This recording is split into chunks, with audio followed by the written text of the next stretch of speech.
ಮೆರವಣಿಗೆ ಮಧ್ಯದಲ್ಲಿ ಅಕ್ರಮ ಕಟ್ಟಡಗಳ ವಿರುದ್ಧ ಕ್ರಮ ಅಂತ ಹೇಳ್ತಿದ್ದಾರೆ ಮೇಯರ್. ಮುಲಾಜಿಲ್ಲದೆ ಡೆಮಾಲಿಷನ್ ಅಂತ ಇದ್ದಾರೆ ಕಮಿಷನರ್. ಆದ್ರೆ ಮೇಯರ್ ವಾರ್ಡ್ನಲ್ಲೇ ಅಕ್ರಮ ಕಟ್ಟಡಗಳು ತಲೆ ಎತ್ತಿವೆ. ಆ ಬಗ್ಗೆ ಕ್ರಮ ಯಾವಾಗ ಅಂತ ಜನ ಪ್ರಶ್ನೆಯನ್ನ ಮಾಡ್ತಾ ಇದ್ದಾರೆ. ಮುಲಾಜಿಲ್ಲದೆ ಡೆಮಾಲಿಷ್ ಮಾಡ್ಬಿಡ್ತೀವಿ ಅಂತ ಕಮಿಷನರ್ ಕೂಡ ಹೇಳಿಕೆಯನ್ನ ಕೊಟ್ಟಿದ್ದಾರೆ. ಹಾಗಾದ್ರೆ ಮಾತಿಗಷ್ಟೇ ಇವ್ರ ಕ್ರಮನಾ?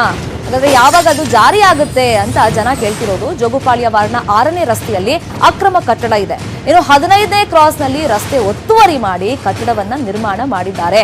ಸಂಪರ್ಕ ಮಾರ್ಗಕ್ಕಾಗಿ ಒದ್ದಾಡ್ತಾ ಇದ್ದಾರೆ ಇಲ್ಲಿನ ನಾಗರಿಕರು. ಒತ್ತುವರಿ ಮಾಡಿ ಅಲ್ಲಿ ಕಟ್ಟಡವನ್ನ ಕಟ್ಟಿದ್ರೂ ಕೂಡ ಬಿಬಿಎಂಪಿ ಈ ಬಗ್ಗೆ ತಲೆ ಕೆಡಿಸ್ಕೊಂಡಿಲ್ಲ.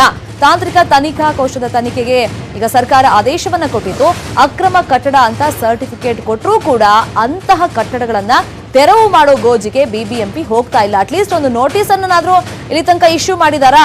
ಅದು ಕೂಡ ಇಲ್ಲ. ಇನ್ನು ಶಿಥಿಲ ಕಟ್ಟಡ ಯಾವಾಗಾದ್ರೂ ಬೀಳುವಂತ ಸ್ಥಿತಿಯಲ್ಲಿದೆ. ಆ ಬಗ್ಗೆ ಕೂಡ ಬಿಬಿಎಂಪಿ ಇದುವರೆಗೂ ಕೂಡ ತಲೆನೇ ಕೆಡಿಸ್ಕೊಂಡಿಲ್ಲ. ಇಲ್ಲಿ ಪಕ್ಕದಲ್ಲಿ ನಮ್ಮ ಮನೆ ಪಕ್ಕದಲ್ಲಿ 30 ಫೀಟ್ ರೋಡ್ ಇದೆ. ಅದನ್ನು ಆಕ್ರಮಿಸ್ಕೊಂಡು ಅದನ್ನು ಪೂರಾ ಬಂದ್ ಮಾಡಿ ಗೇಟ್ ಹಾಕ್ಕೊಂಡು ಅಲ್ಲಿ ಬಿಲ್ಡಿಂಗ್ ಕಟ್ಟಿದ್ದಾರೆ. ಬಿಲ್ಡಿಂಗ್ ತೆರವುಗೊಳಿಸಿ ಅಂತೇಳಿ ನಾವು ಬಿಬಿಎಂಪಿಗೆ 4 ವರ್ಷದಿಂದಲೇ ಹೇಳ್ತಾ ಇದ್ದೀವಿ. ಈ ಏರಿಯಾಕ್ಕೆ ಸಂಬಂಧಪಡುವಂಥ ಎಡಬಲ್ಲಿ ಒಂದು ಕಂಪ್ಲೇಂಟ್ ಕೊಟ್ಟಿದ್ದಾರೆ. ಏನಂತಂದರೆ ಬಿಲ್ಡಿಂಗ್ ಯಾವ ಬೇಕಾದ್ರೂ ಬೀಳ್ಬೋದು, ಅದು ಬಿದ್ದು ಇಲ್ಲಿ ಆಸ್ತಿ ಪಾಸ್ತಿ ಹಾನಿಯಾಗಿ ಪ್ರಾಣ ಹಾನಿ ಆಗ್ಬೋದು. ದಯವಿಟ್ಟು ಇದನ್ನು ಕೆಲಸ ಮಾಡೋದನ್ನು ನಿಲ್ಲಿಸಿ ಅಂತೇಳಿ ಅವ್ರು ಪೊಲೀಸ್ನವರಿಗೆ ಕೊಟ್ಟಿದ್ದಾರೆ ಲೆಟ್ರು. ನಾವು ಅವರಿಗೆ ಬೆನ್ನತ್ತಿದ್ವಿ. ಮತ್ತು ಬಿಲ್ಡಿಂಗ್ ಬೀಳೋದಿದೆ, ಬಿಲ್ಡಿಂಗ್ ಬಿದ್ದರೆ ನಮಗೆಲ್ಲ ತೊಂದರೆ ಆಗುತ್ತಲ್ಲ, ನಮ್ಮ ಮಕ್ಕಳು ಮರಿಗಳು. ಅದು ನೈಟ್ ಏನಾರ ಬಿದ್ದರೆ ಸಾವು ನೋವುಗಳ ಪ್ರಮಾಣ ಜಾಸ್ತಿ ಆಗುತ್ತೆ. ಈ ಲಲಿತಮ್ಮನವರು ಸುಮಾರು 5ರಿಂದ 6 ಕಟ್ಟಡ ಏರಿಸಿದ್ದಾರೆ.